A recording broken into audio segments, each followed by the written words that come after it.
This moment right here. You guys know this moment well as Toastmasters, when your heart is beating out of the chest and you come and take the stage anyway. We are all facing our fears. Let's get started. The year was 2018. I just got done with my 2-year circus contract in China, where I was performing in a circus as a high diver. This means I was jumping out of a ceiling and flipping 22 meters towards the water below. I became obsessed with this sport, and I decided that I wanted to go pro. I envisioned myself standing at the Red Bull Cliff Diving World Series on that podium. And in order to do that, I knew that I needed to learn some new dives. But there was one small problem. I was leaving China and going back to my home in Texas. And if you don't know by now, what we saw in this video, this is cliff diving, high diving. It's very similar to Olympic style diving, but we're diving from heights of more than 2 times as high, 22 meters. So there's not a lot of platforms 22 meters high in the world. So back in Texas, I have this big project of learning dives so I can compete. But how am I supposed to learn 22 meter dives when I don't have a 22 meter platform? What you do is you break down the dive into pieces. You train the takeoff, you train the flips in the air, and you train the entry. And the only place that you can put these pieces together are when you're standing on that 22 meter platform about to do the dive for the first time. My next opportunity to do a high dive is at the upcoming competition in Bosnia. And I make my decision that I'm gonna learn a new dive at that competition on training day, and then I'm gonna compete it the next day. So back in Texas, I'm training my pieces, I'm putting it together in my brain, the only place I can do the dive completely before I get on that platform, and I feel ready. And the time comes. I wake up in Bosnia. Today's the day. As I wake up, I can already feel this surge of fear coursing through my body. It's a fear so intense that it feels like poison, and every single breath that I breathe out, I just can't get it out of my body. I know that I just have to endure this feeling until the moment that I face it. I continue to remind myself that I'm not facing my fear now. I can continue to take the steps because I only have to face my fear in a single moment. I make my way to the platform, I do my warm-up, I get in line, and then I finally make my way out on that platform. I place my feet to the edge, and I look down, and I see hundreds of people looking at me. There's so many people there just to watch our warm-up. And they have no idea I'm about to do this dive for the very first time. But trust me, I do. My palms are sweating, my heart is racing, and I know I can't do my dive feeling this way. And so something natural just happens, and I just allow it to be there. I surrender to it. Something very interesting happens. It transforms and it shifts into something much more manageable. I take a final breath and I swing my arms and I go for it. I jump forward and flip backwards 3 times. This is the reverse triple. And then I'm landing in the water, feet first. And I did it. I just completed something that in my brain seemed impossible until this moment. All of those months of hard work, preparation, and anxiety have just become worth it in this single moment. I faced my fear, I felt a massive shift in emotion, and I became a new version of myself in this fear. And I remember thinking on that day, I can't wait until diving becomes easier. Can't wait until I don't have to feel this amount of emotion because it's uncomfortable. But that fear, that day has come, and I no longer feel this amount of fear in my diving career. But I miss it. I miss the massive shift, the accomplishment that you get when you do that. And that's exactly why I'm standing up here in front of you today. So I can face my fear, so I can feel my emotions, and so I can become the next version of myself through this process. And that's what I want to teach you all today, the methods that I use to be able to do that. We're going to be starting off with our first strategy, and this is the strategy that's going to propel you in your public speaking career. This is the strategy that I use to learn my dives, and it's the strategy that I use to be able to stand up here in front of you today, having only joined Toastmasters in January and given 2 speeches so far.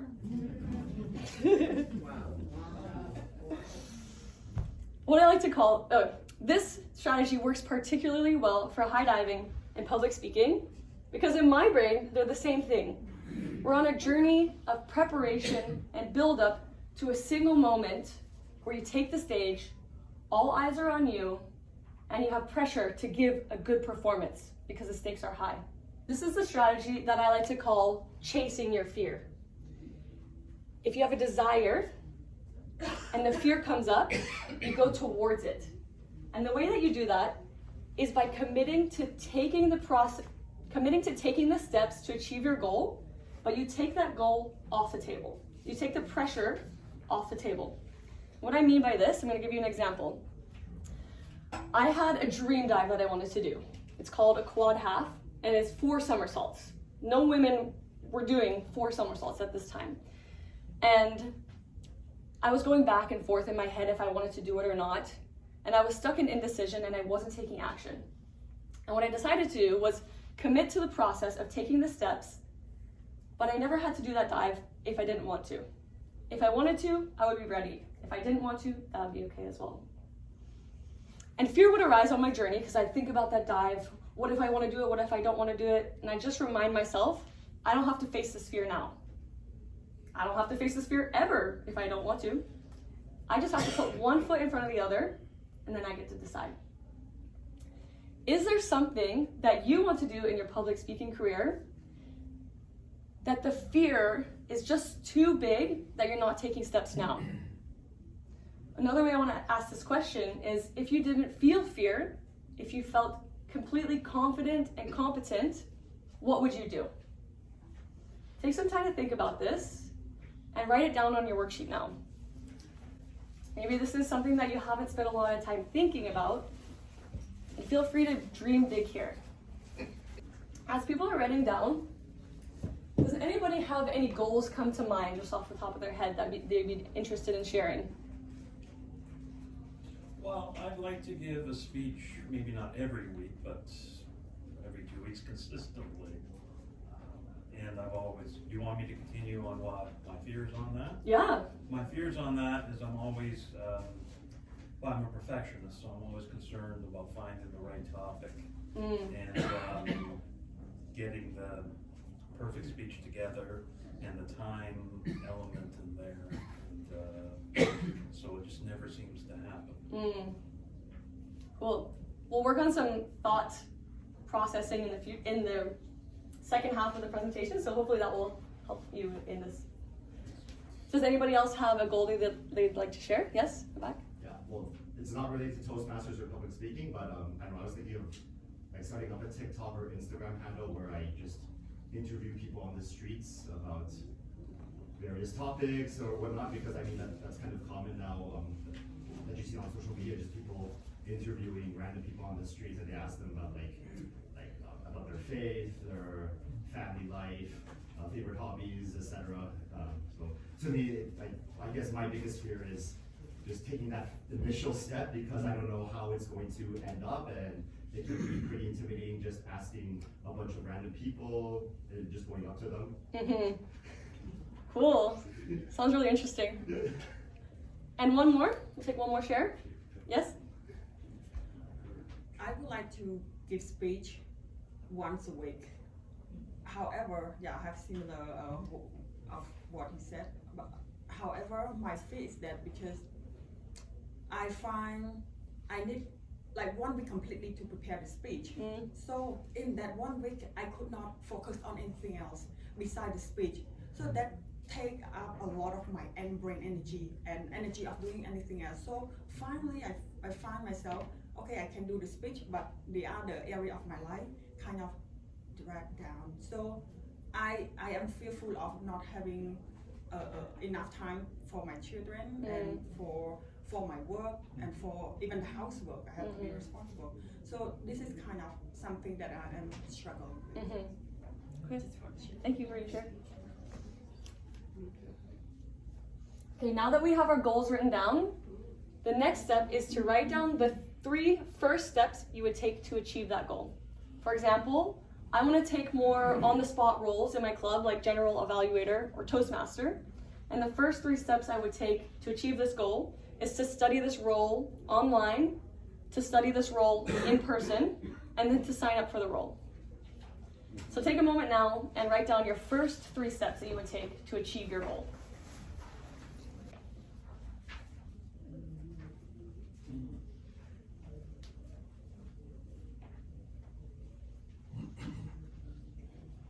As you guys are finishing up writing, I'm going to continue on. These 3 steps, in and of themselves, aren't scary, but they're the steps that we're avoiding because we're scared of the final result. And it's kind of ironic because these are the exact steps that we need to take in order to feel ready and capable to achieve our goal. So remember to commit to the steps and take that pressure off of yourself. And when that fear does come up, just remind yourself that you don't have to face that fear now or ever. It's your decision. Focus on putting one foot in front of the other. Focus on that next step. We've learned the strategy that gets us moving on our path to facing our fear by reminding ourselves that we don't have to face our fear now. We're going to face our fear later. But there does come a time when we face our fear, where we take the stage. In this strategy, we're going to focus on that. We're going to be conjuring up that emotion that comes up before you take on that goal. And it can be a fear that comes up in the process as well. So close your eyes and think about what it feels like to feel this fear. Imagine yourself about to take on the goal that you wrote down, the goal that gets your heart pounding and your palms sweating. What does it feel like in your body? Open your eyes. Does somebody want to share what it feels like? What are the sensations that happen in your body? Confining, restricted. Restricted. Do you feel any other sensations in your body? The fear. Okay. I just want to clarify, getting on stage like that, giving a speech, that's never been a problem. Okay. It's always been the preparation, so I'll describe what happens when I sit down to try to, I'm a perfectionist, so it's anxiety, stress, fear that I won't be able to come up with something good enough. And also guilt factors in because it builds up because I haven't done it for a while and now I'm getting down on having the same things again. Will I have to cancel the speech I'm supposed to give? So when you're sitting down and you're feeling that anxiety in your body, what are the physical sensations? Well, I get tight neck often. That's the main thing. Okay. So we've got restrictedness, we've got tight neck, panic. Yeah. And we're focusing on the bodily sensation. So what comes up in the sense of panic? So like elevated heart rate, Breathing, heart issues. Headache. Okay, headache, heart pounding, sensations in the back of our neck, tightness, shaking, right. So when we bring awareness to our fear, it becomes an accumulation of sensations in our body. Fear is an uncomfortable emotion. It is the indicator of danger. And because it is uncomfortable, it is our natural instinct to try to resist this emotion and avoid it, this restrictive feeling. And when we do that, we have the sensations of fear, which is dry mouth, heart pounding, tightness, and then we resist it and we add suffering on top of it. But when you allow your fear to be there without resisting it, you allow it to just be this accumulation of sensations, not unlike indigestion or a sore muscle. The most powerful I've ever felt is moments after the most fearful I've ever felt. Standing up there in that platform like the story, looking down, hundreds of people are staring at me, palms sweating, heart pounding, pressure's on. And in that discomfort, as I release and allow it to be there, it transforms. Because fear is energy, and energy can work for you. You're focused, you have more power, you have more energy to put into the thing that you're about to take on, but it's working for you now that you allow it to be there. We're gonna go back into this sensation of fear. Close your eyes once again, and we're gonna do an exercise in allowing it. So imagine yourself feeling the fear. Build it up in your brain. You're about to take on your big goal. What causes you the most anxiety? Now open to it. And get curious about it.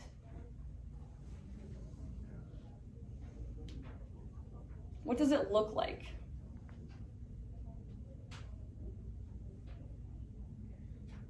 Can you feel it move or transform in your body at all? Keeping your eyes closed, I want you to imagine feeling your fear like being out in the rain. When you resist the rain, you don't change anything. It's still there and it's just uncomfortable. But when you embrace the rain, it's a completely different experience. What if you embraced your fear? What if there was pleasure in fear? I know some people intentionally put themselves in experiences of fear. You can open your eyes now. We go to scary movies, we get on roller coasters, so there must be something exciting about feeling fear.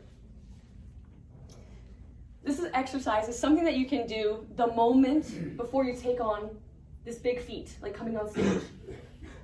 It's also something that you can do in the buildup of preparation for your goal. When that emotion arises, self-doubt, insecurity, anxiety, when that arises, it's all just sensations in your body. This is an exercise that I did many times over the past week in preparation for this moment right here. Does anybody have any questions or anything that they would like to share? So when I feel those self-doubt and not being sure if I'm capable to do it, I feel this like exhaustion or this tiredness more than anything, instead of like panics and like heart beating fast. In those cases, how do we like surrender to those like tired feeling or that like heavy feeling? I can really relate to this as well. I experienced this a lot. Yeah. It's so weird when I go up to the high dive, sometimes I'm just like exhausted. And something that I like to do is just not make it a problem. I like to put my fear in a backpack and just have it with me. And it's kind of like I'm parenting this emotion. Like, it's okay that you're tired, and we're gonna go do it anyway, you know? Like a job. Yeah, and the more that you overcome this fear, like the more that I get up there on the high dive, the less that I experience this tiredness. I just want to make a comment, since you were talking about how can you enjoy that fear, and Jess was mentioning like we are not going to be diving, but we can go into a roller coaster. For me, that sense, I was thinking, why am I here in a roller coaster? Proving what? And I was feeling so anxious that I won't survive. But after thinking about that moment, I was thinking there was something that I enjoyed after all. So maybe it's that kind of fear that you at the end you are enjoying. My experience. Yes. That's I think a really key point from my perspective. If I'm feeling fear going into an activity that I want to get into because the end return is what I'm looking for. The investment, my investment and the return on that investment. It's not like I'm going to the doctor's office for tests for a terminal disease. It's not that kind of fear. Right. It's the kind of fear that says, if I can get through this gate of fear, at the other end, there's a pot of gold waiting for me. It's a completely different type of fear. And that's where I think I feel, when you talk about describing feeling pleasure going into, or anticipation, or the excitement of success at the other end, that's the pleasure piece that I feel. That's a good point. Yeah. Thank you. Yeah, so I really like the word excitement. that's what I trick my mind with. Mm-hmm. I don't have any fear to sign up for speeches or doing speeches, but the moment I have to start, that like maybe less than 1 minute, that's when fear just kicks me in. And I think about it in two ways. Excitement for me, because I get the learning opportunity. Whether this becomes a good thing or not, I learn something. So I'm excited about the learning opportunity. And on the other hand, I'm excited about the audience, because I think this is not just about me, this is about the audience. If I share something, even if I just give it in a sentence, someone would learn something.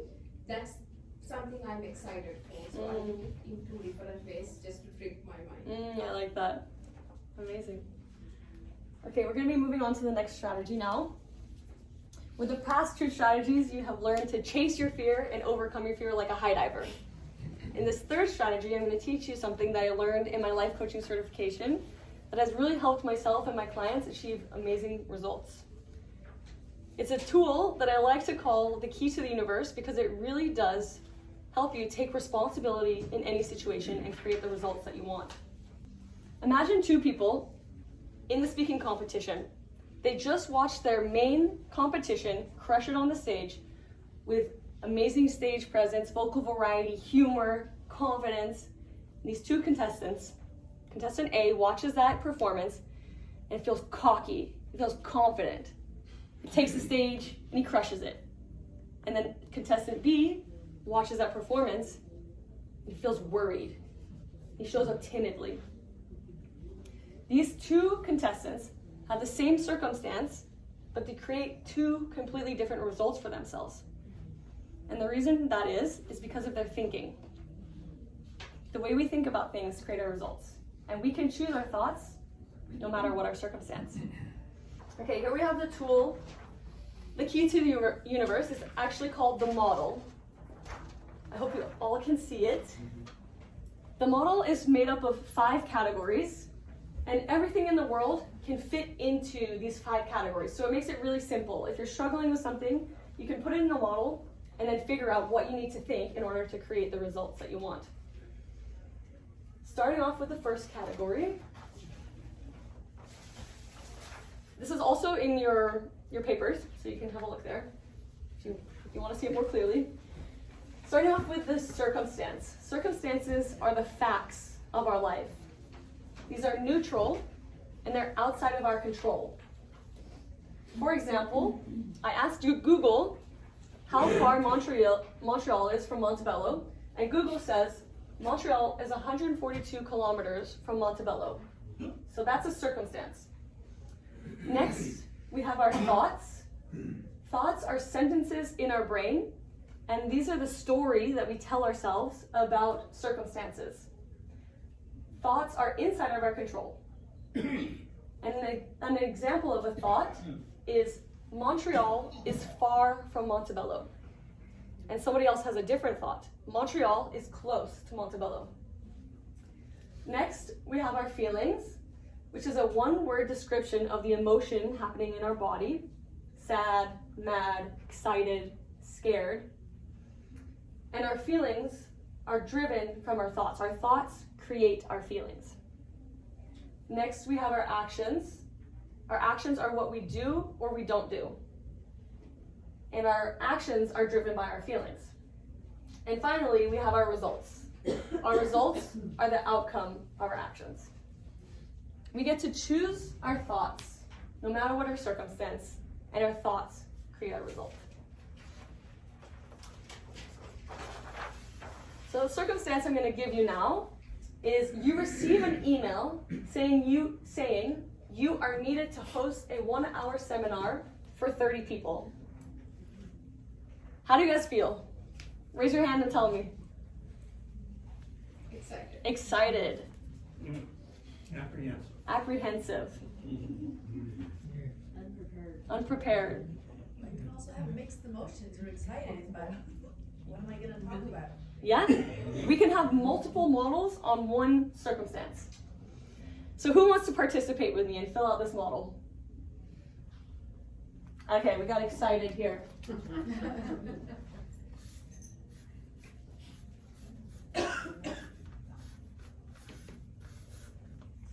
And why are you excited? Because I'm going to learn and I will practice my facilitation skills, and at the same time the audience will learn something that I have learned in my life. Okay, so I'm gonna summarize that.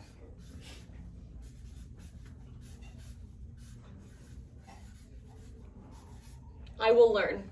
When you think I will learn, do you feel excited? Of course. Okay, and then when you think I will learn and you feel excited, what do you do? It depends on the time I have. If it's just like a short time, then I would go back to something I have done in the past. Mhm. Then I have accumulated some knowledge. Then I will start preparing right away.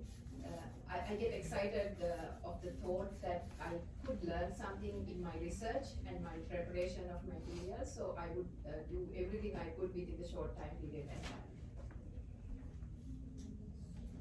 And I would also consult those who have done this in the past. I always look up to people who have more experience than I do. Okay, so that was kind of a lot of actions to write. So I put prepare, take like preparatory actions, take action from excitement. And the result that you create from these actions is you give an exciting seminar.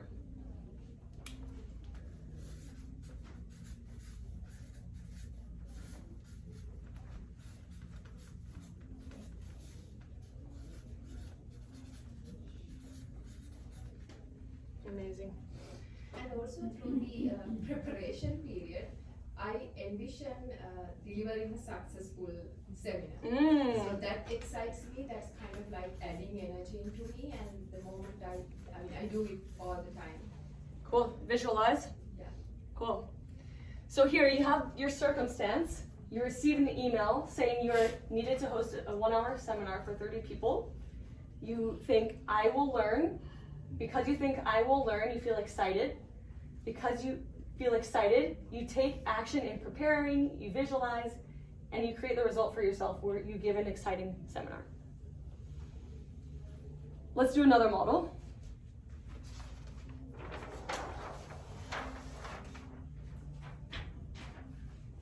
Who felt, yes, what do you feel? Surprised. Okay, let's see how it goes.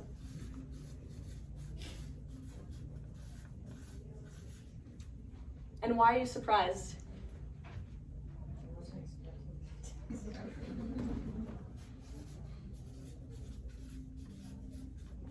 Yeah, but you volunteered to be area director.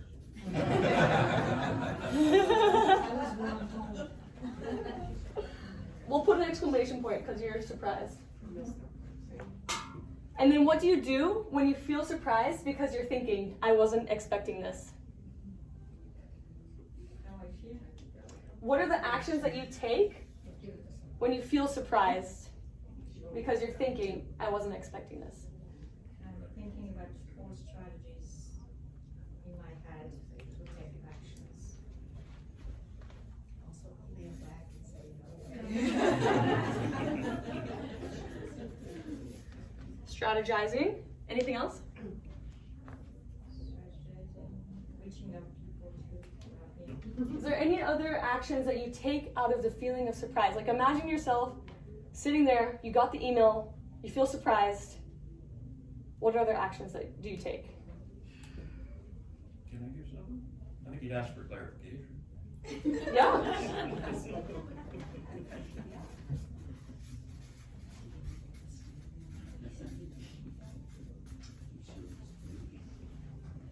I would assume evaluation. Evaluate the opportunity versus where I'm at. Is this good? Is this not?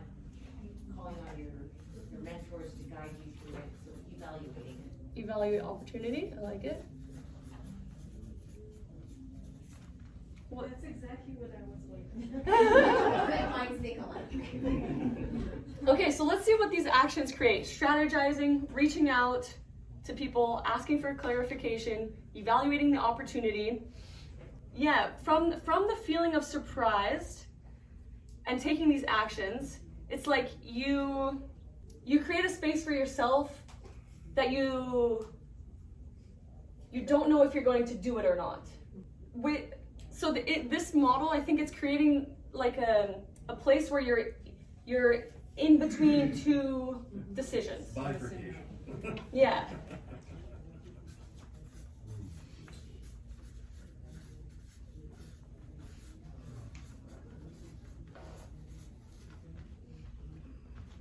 So we don't know from surprise if you actually give the seminar, because it's not a feeling that is fueling preparation and speech building.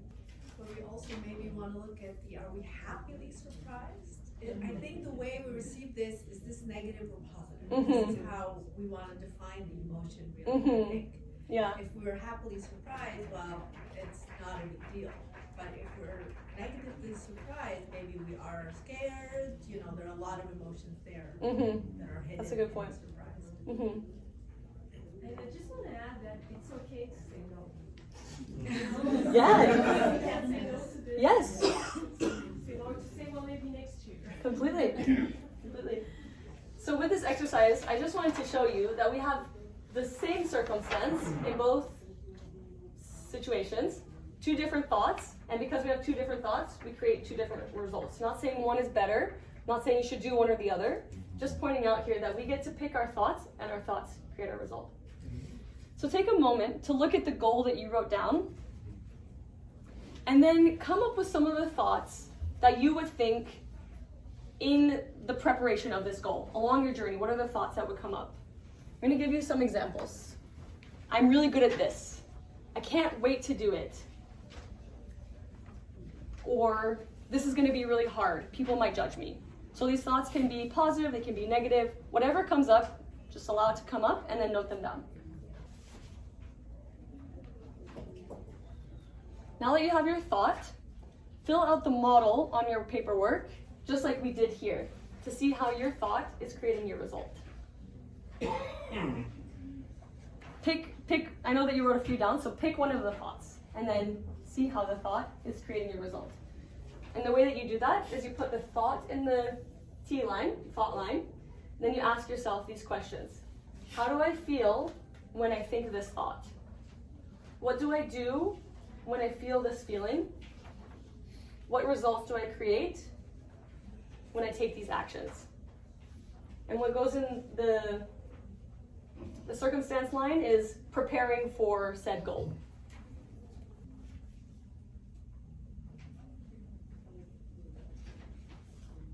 We're going to move straight into the next exercise. So going back to the list of thoughts that you wrote down, I want you to pick one thought that isn't serving you. For example, sometimes I have the thought come up, I am not well spoken. We say these thoughts in our brain like they're facts, but that's not the case.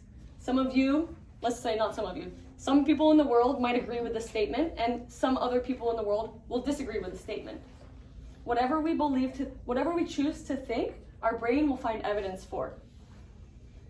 So now we have the thought that doesn't serve us.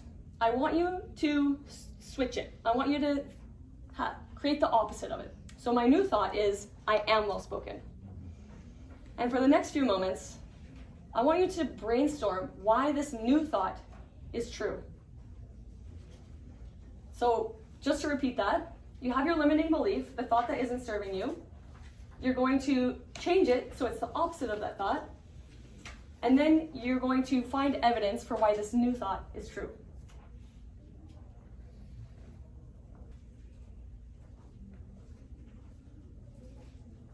Wrap it up. This exercise was to show you that whatever you choose to believe, your brain will find evidence for. It's interesting to see how we can believe thoughts on such opposite sides of the spectrum. It's kind of difficult to be able to switch your thoughts like this, completely 180. So I'm going to teach you a strategy that allows you to up-level your thoughts. It's the easiest strategy that I've found to notice your thoughts and then choose better thoughts. This is what I like to call the line of belief. Here we have the line of belief. Above this line, your thoughts are creating the results that you want. Below this line, your thoughts are not creating the results that you want. And these three words are the degree to which you believe your thought. It's possible that it's true, it's probable that it's true, it's inevitable that it's true. So with my thought, I am not well spoken, I'm not creating the results in my life that I want. And I continue to prove that over and over by finding evidence in my brain until it becomes inevitable that I'm a person that's not well spoken. And on the opposite side, if I think I am well spoken, I'm going to continue to find evidence for why that is true.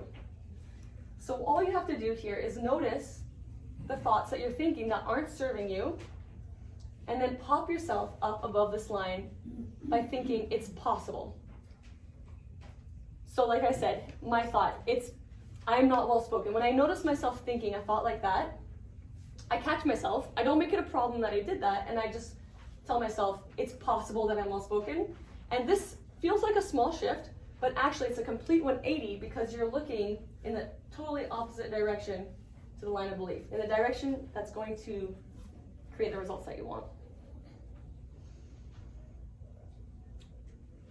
Alrighty. So we have covered the 3 strategies of chasing your fear, feeling your fear, and up-leveling your thoughts. With these 3 strategies, you're going to be able to face any fear, overcome any fear in order to achieve any goal. Does anybody have any questions about any of these strategies? If they want to learn more, how do they get hold of you? Perfect question. So I handed out these worksheets, and they have a little QR code here at the end. This QR code, if you scan it with your photo app, it's going to take you to a little resource bank that I created for you. And it has a recap video of the model, a 5-day crash course journaling workshop with the model, and then it has a video, like a behind-the-scenes tour of my high dive that I filmed especially for you guys for this situation. So I hope you enjoy that. And if you want to contact me, my info is on here too, my email, my Instagram. And yes? What about someone like me who doesn't have a cell phone? Huh. Do you have a computer? I do not have a laptop. You can Facebook. I'm on Facebook. No social media. Email. Email? Okay. Yeah, contact me on email. I would love to say hello there and chat there. So I just want to say a big thank you to you all for your participation and coming out. This has been a very transformational moment for myself, and I hope it has inspired and motivated you to take big steps in your public speaking career as well. We're going to wrap it up there, and if you want to come say hi, I would love to meet as many of you as possible. Thank you.